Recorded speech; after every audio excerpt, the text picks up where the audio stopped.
이 아침 주시는 말씀은 이사야 53장 1절에서 6절 말씀입니다.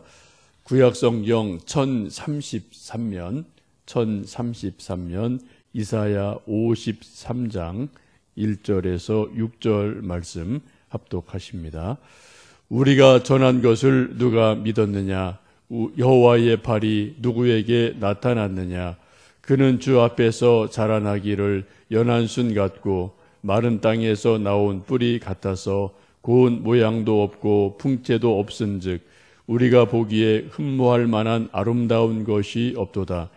그는 멸시를 받아 사람들에게 버림을 받았으며 간고를 많이 겪었으며 질고를 아는 자라. 마치 사람들이 그에게서 얼굴을 가리는 것 같이 멸시를 당하였고 우리도 그를 귀히 여기지 아니하였도다. 그는 실로 우리의 질고를 지고 우리의 슬픔을 당하였거늘 우리는 생각하기를 그는 징벌을 받아 하나님께 맞으며 고난을 당한다 하였노라. 그가 찔림은 우리의 허물 때문이요 그가 상함은 우리의 죄악 때문이라. 그가 징계를 받음으로 우리는 평화를 누리고 그가 채찍에 맞음으로 우리는 나음을 받았도다. 우리는 다 양 같아서 그릇 행하여 각기 제 길로 갔거늘 여호와께서는 우리 무리의 죄악을 그에게 담당시키셨도다. 아멘. 이사야 선지자는 예수님 탄생하시기 전 약 700년 전에 활동한 선지자입니다. 이사야 선지자가 선지서를 통해서 예수님의 탄생에 대해서 많은 것을 예언합니다.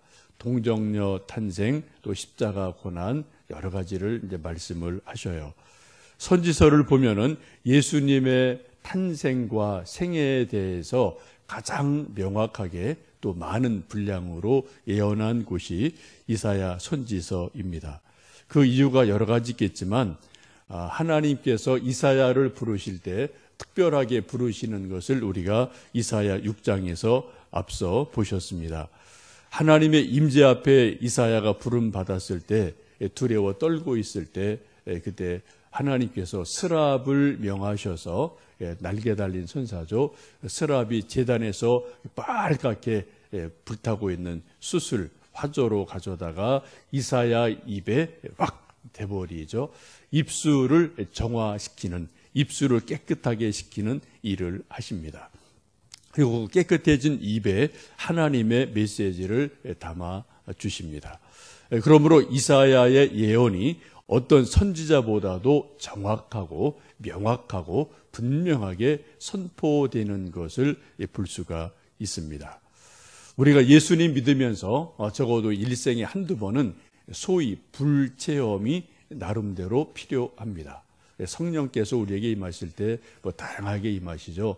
비둘기같이 임하기도 하시고 바람같이 임하기도 하시고 때로 불같이 뜨겁게 임하기도 하시는데 적어도 우리가 하나님 믿으면서 한두 번은 성령의 불체험, 하나님의 은혜를 뜨거운 불처럼 느껴보고 체험하는 것은 참 중요한 줄 압니다.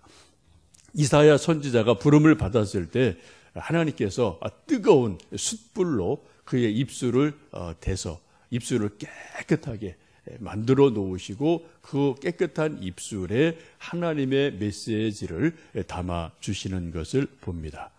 그래서 어떤 선지자보다도 이사야의 예언이 정확하고 분명한 것을 말씀을 쭉 보고 신약을 보면은 연결되는 부분을 알 수가 있습니다. 함께 읽으신 이사야 53장 1절에서 6절의 말씀은 특별히 고난당하는 메시아에 대해서 이사야가 700여 년 전에 말씀합니다. 우리 다시 한번 이사야 53장 1절 말씀을 읽어보십니다. 우리가 전한 것을 누가 믿었느냐? 여호와의 발이 누구에게 나타났느냐? 이사야 선지자가 말합니다. 우리가 하나님의 말씀을 전했지만 이 하나님 말씀을 누가 믿었느냐라고 탄식을 하고 있습니다. 이사야 당시에도 이스라엘 백성들이 하나님을 제대로 믿지 않았죠. 그래서 선지자가 나타나서 책망을 하는 것을 보게 되죠.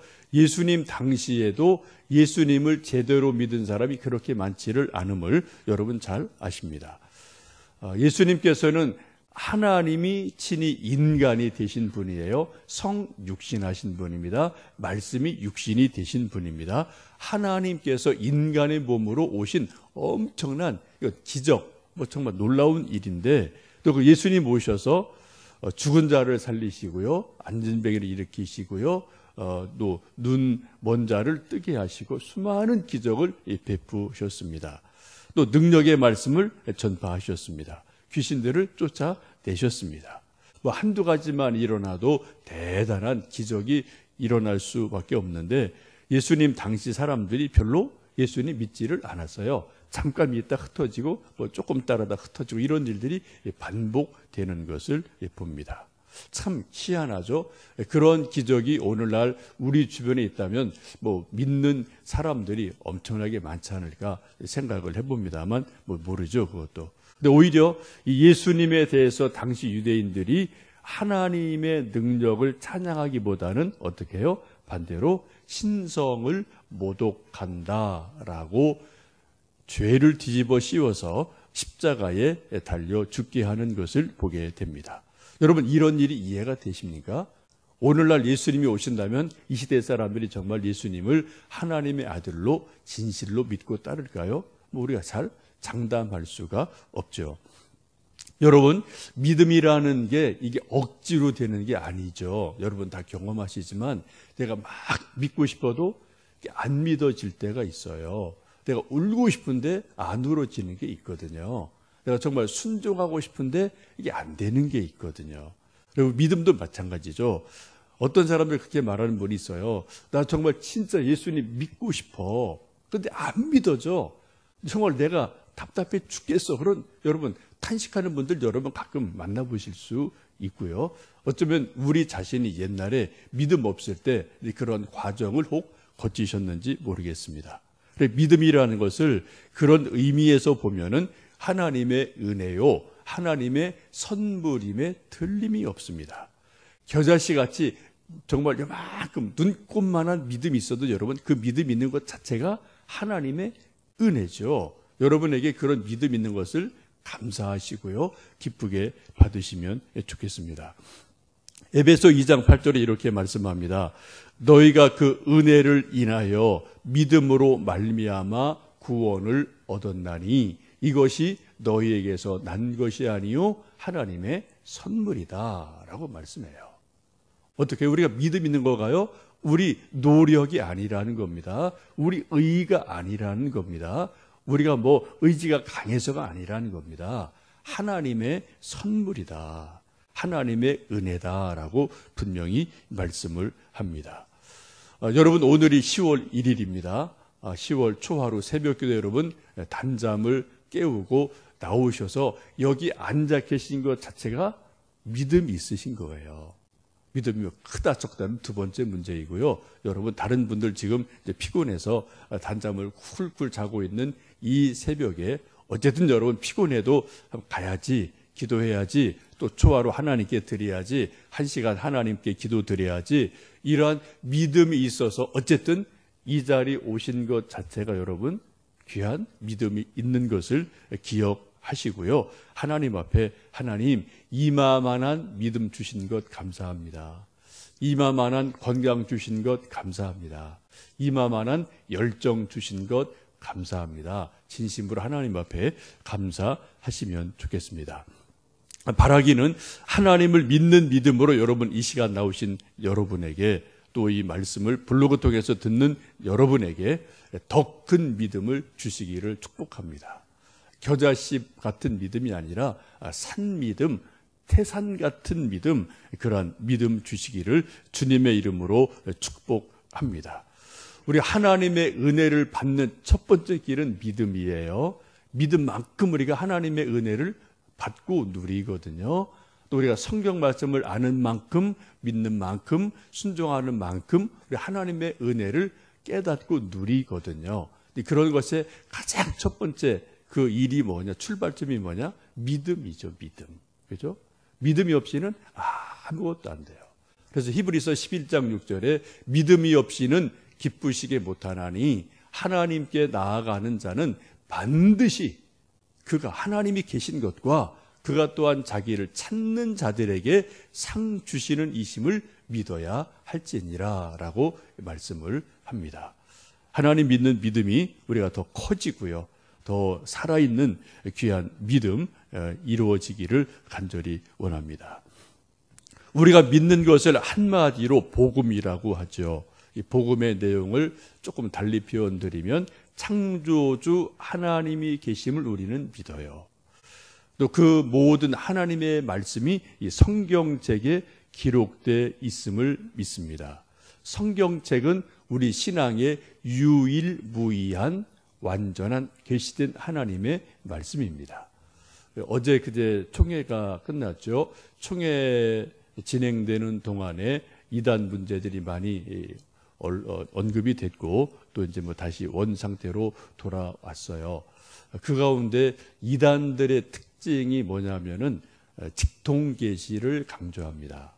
소위 이제 이단의 교주들, 어떤 뭐 목사든 뭐 교주든 간에 그분들이 쭉 하는 얘기 중에 중요한 게 뭐냐? 내가 하나님께로부터 직접 내가 계시를 받았다라고 강조를 해요. 그러니까 그 힘이 엄청 파워가 있고요.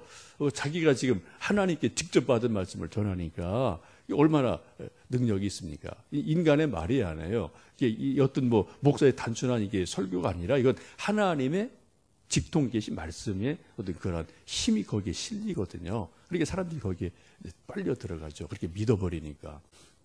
근데 여러분, 직통 계시가 지금 있습니까? 없습니까? 이 시대에? 없어요. 이미 직통 계시는 성경이 완성됨으로 완료됐어요. 이건 성경의 자증이고 신학적인 결론입니다. 지금도 직통 계시가 있다라고 말하면 성경이 불완전한 거예요. 성경에 충족성이 없는 겁니다. 성경에 완결성이 없는 거예요. 성경 뭔가 좀 부족하니까 자꾸만 더 갖다 붙여야 돼요. 근데 여기부터 이제 이게 우리가 성경을 잘못 보기 시작을 하고 소위 직통계시라는 것에 현혹이 돼버리면은 성경이 중요하지 않아요.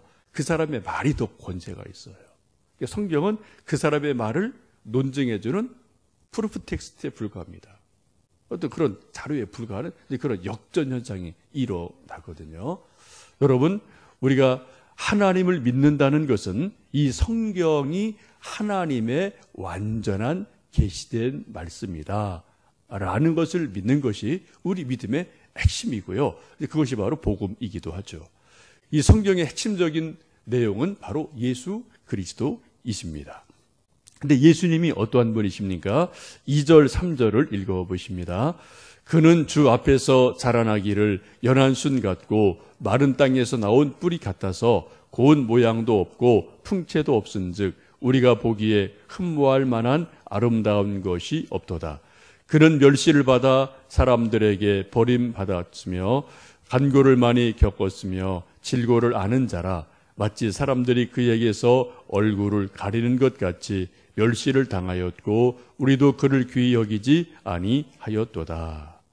예수님께서 연한 순같이 마른 땅에서 나온 뿌리같이 태어나셔요. 근데 그 모양이 어떻게 해요? 고운 모양도 없고 풍채도 없다.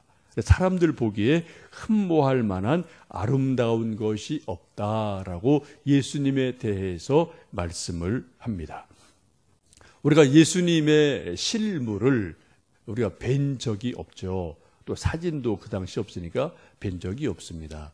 단지 우리가 볼 수 있는 간접적인 것은 소위 성화를 통해서 예수님이 정말 이렇게 뭐 멋있는 분으로 그려진 그림을 많이 보게 되고 또 가끔 영화를 보면 정말 잘생긴 미남 배우가 예수님 역할을 이제 하는 것을 우리가 종종 영화를 통해서 봅니다. 우리 성경 말씀 보시면 예수님이 그렇게 아름다운 모습이 아니다라고 말씀을 하셔요. 마치 연한 순같이 연약함이 있고 또 마른 땅, 이게 옥토가 아니에요. 이 마른 땅에서 나온 뿌리 같아서 별 모양이 풍채가 없으시다라고 말씀을 합니다. 이것을 우리가 어디까지 상상할지는 모르겠습니다만 분명한 것은 오늘 성경 말씀이 예수님이 모든 사람이 오 하고 감탄할 만큼 그렇게 미남 혹은 아주 멋있는 배우 같으면 그런 분은 아니라는 것은 분명해요. 그러니까 쉽게 말씀드리면 저나 여러분처럼 이렇게 평범하게 생긴 분 그렇게 보시면은 큰 틀림이 없을 것 같습니다. 성경에서 강조하는 것은 사람을 취할 때 어떻게 해요? 외모로 취하지 않는다는 게 성경의 원칙이에요. 하나님 계속 말씀하시기를 지금 사무엘에게도 사람 외모로 취하지 마라. 나는 사람의 중심을 본다. 그 마음을 본다라고 거듭 말씀하는 것을 보게 됩니다. 예수님께서 이처럼 외모로는 그렇게 대단한 풍채가 없는 분이지만 그 안에 뭐가요? 하나님의 신성이 가득한 분입니다. 골로새 2장 9절에 이렇게 말씀하죠. 그 안에는 신성의 모든 충만이 육체로 거하신다라고 말씀하셔요. 예수님의 성육신하신 예수님 안에 하나님의 거룩한 신성이, 하나님의 능력이, 하나님의 은혜와 사랑이 그 안에 충만하게 다 거하셨다. 99%가 아니에요. 100% 충만하게 100% 거하셨다라고 성경은 말씀합니다. 그래서 우리가 예수님을 알면 하나님을 알게 되는 것이 연결이 됩니다. 이 예수님 오셔서 하신 일이 무엇입니까? 4절, 5절 말씀을 읽어보십니다. 그는 실로 우리의 질고를 지고 우리의 슬픔을 당하였거늘 우리는 생각하기를 그는 징벌을 받아 하나님께 맞으며 고난을 당한다 하였노라. 그가 찔림은 우리의 허물 때문이요 그가 상함은 우리의 죄악 때문이라. 그가 징계를 받음으로 우리는 평화를 누리고 그가 채찍에 맞음으로 우리는 나음을 받았도다. 아멘. 그 예수님 모셔서 하시는 사역, 하시는 일이 무엇이냐? 우리의 질고를 대신 지셨다. 우리 슬픔을 대신 담당해 주셨다라고 말씀합니다. 근데 이 당시에나 지금도 우리가 생각할 때 예수님 그렇게 고난 당하신 것, 십자가 고난 당하신 것은 자기가 잘못해서지 뭘 자기 죄 때문에 그렇지라고 우리가 생각하는 사람들이 아주 많고요. 아예 관심조차도 없죠. 예수님 십자가 돌아가신 거 그게 나랑 무슨 상관이 있어? 그건 그거고 2000년 전에 유대에서 내가 전혀 본 적도 없는 그분이 그냥 한 거지. 라는 생각이 이 세상의 대부분의 사람들의 생각이죠. 거리감을 갖거든요. 어떤 시간에 어떤 2000년에 또 어떤 거리감을 갖고요. 공간의 거리감을 갖는 게 예수님의 십자가입니다. 근데 오늘 성경 분명히 말씀하시기를 아니다. 예수님이 십자가에 달리시고 채찍에 맞으신 것은 바로 우리를 위함이다. 우리가 아니죠. 바로 나를 위함이다. 라고 성경은 분명하게 말씀을 하십니다. 예수님 달려 돌아가실 때 여러분 잘 아시는 것처럼 빌라도에게 채찍에 맞으시고 군병들에게 뺨을 맞으시고 침뱉음을 당하시고 모욕을 당하시고요. 그리고 십자가를 지시고 이제 골고다로 올라가시는 모습 우리가 복음서에서 너무나 잘 알고 있습니다. 그리고 하나님의 아들이 인간에게 뺨을 맞아요. 침뱉음을 당해요. 말도 안 되는 말을 들어요. 그런데 어떻게 해요? 예수님은 마치 도수장에 끌려가는 어린 양처럼 침묵하셨다. 그것을 다 받으셨다라고 성경은 말씀을 합니다. 만약 우리 사람들이 또 다른 누구한테 이러한 모욕을 당하면 우리가 너무 화가 나서 밤에 잠을 자지 못하고 어떻게 해요? 정말 몇 날 밤을 새면서 그걸 내가 어떻게 갚아주나 이런 그런 분노 가운데 있을 겁니다. 근데 예수님께서는 그런 것을 전 하지 않고 어떻게 해요? 그냥 그걸 다 그대로 다 받아들이셨어요. 다 그걸 그냥 자기 것으로 수용하시는 것을 보게 됩니다. 왜요? 그렇게 하심으로 우리 인생의 죄를, 나의 죄를 대신 담당하셨고 우리 허물을 담당하셨습니다. 이게 복음의 핵심이에요. 여기에서 뭐가 일어납니까? 바로 대속이라는 놀라운 하나님의 은혜가 일어나요. 속전이라는 놀라운 일이 일어나요. 원래 예수님이 거부하셨다면 나 그거 안 해, 나 그거 못해 라고 말씀하시면 어떻게 해요? 대속 죽음이 이루어지질 않아요. 속전의 역사가 이루어지질 않습니다. 그렇죠? 거기서 완전히 뒤바뀌면서 우리 죄를, 우리 허물을 예수님이 흠뻑 다 받으시고, 그리고 주님은 십자가에 달려 돌아가시고, 그 대속 죽음 때문에 우리가 의롭게 되고 거룩하게 되고 살아나는 것이 바로 십자가의 은혜이기도 합니다.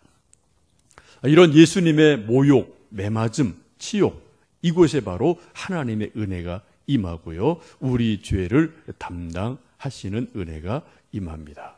그래서 그렇게 5절에 말씀하죠. 그가 찔림은 우리의 허물 때문이요, 그가 상함은 우리 죄악 때문이라. 그가 징계를 받음으로 우리는 평화를 누리고 그가 채찍에 맞음으로 우리는 나음을 얻었도다. 예수님이 징계를 받음으로 우리가 평화를 누렸어요. 예수님 채찍에 맞으심으로 우리가 병 나음을 얻었습니다. 영적인 병, 육체의 병, 우리 모든 병이 예수님 채찍에 맞으심으로 우리 병이 나은 거예요. 그죠? 이 말씀은 지금도 유효합니다. 혹시 여러분 마음의 병이 있으십니까? 육체의 병이 있으십니까? 5절 말씀을 오늘 아침 기도하실 때 깊이 묵상하시면 좋겠어요. 그가 찔림은 내 허물 때문이요, 그가 상함은 내 죄악 때문이다. 그가 징계를 받음으로 내가 평화를 누리고 그가 채찍에 맞음으로 내가 나음을 받았도다. 수많은 간증이나 수많은 믿음의 선배들의 책을 보면은 어떤 육체적인 질병의 치유, 영혼의 병, 마음의 병, 이런 것들이 치유되는 것이 하나님의 은혜인데, 그 아주 중요한 하나님의 은혜 가운데 하나가 이 53장 5절에 있는 말씀을 깊이 묵상할 때, 그때 예수님께서 행하신 십자가의 은혜, 능력, 채찍에 맞으심으로 내가 나음을 받는 역사가 일어나는 것을 고백하고 간증하는 것을 참 많이 봅니다. 여러분, 하나님 말씀은 지금도 살아 역사합니다. 운동력이 있어요. 날전 어떤 검보다도 예리해서 육신과 골수와 관절을 찔러 쪼개기까지 하고 우리 마음의 뜻과 생각을 감찰하셔요. 그리고 우리 생각을 바꿔놓으셔요. 우리 어떤 잘못된 것을 바꾸어서 바르게 바꿔놓으시는 것이 바로 하나님의 말씀입니다. 여러분, 이 아침 혹시 여러분 몸이 연약하십니까? 마음의 아픔이 있으십니까? 인생의 질고가 있으십니까? 그 모든 것을 어떻게 해요? 예수님이 대신 담당하셨다. 내 대신 짊어지셨다.